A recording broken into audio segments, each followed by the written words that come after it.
মুত্তাকিদের কিছু বৈশিষ্ট্য। তারা নিজেদের বিরুদ্ধে সাক্ষ্য উপস্থাপন করার পূর্বেই সত্যকে স্বীকার করে নেয়, জেনে নেয় এবং তা আদায় করে নেয়। আবার বাতিলকে প্রত্যাখ্যান করে, তা থেকে বেঁচে থাকে এবং সেই মহান রব আল্লাহকে ভয় করে, যার নিকট কোনো গোপন বিষয়ই গোপন থাকে না। তারা আল্লাহর কিতাব অনুযায়ী আমল করে।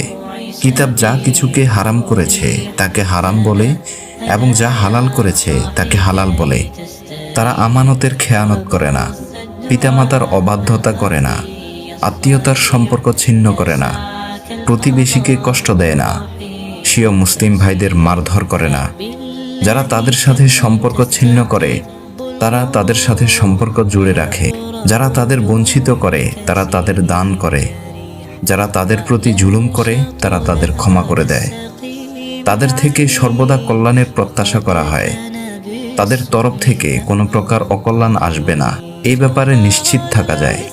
তারা মিথ্যা বলে না, গীবত, কপটতা, চগলখড়ি কিংবা হিংসা করে না, লোক দেখানো কোনো কিছু করে না, মানুষকে সন্দেহে ফেলে না, মানুষের উপর মিথ্যা অপবাদ আরোপ করে না, রবকে না দেখেই সত্যিকার অর্থেই তাকে ভয় করে এবং কিয়ামত দিবসের ভয়াবহ অবস্থার ব্যাপারে শঙ্কিত থাকে।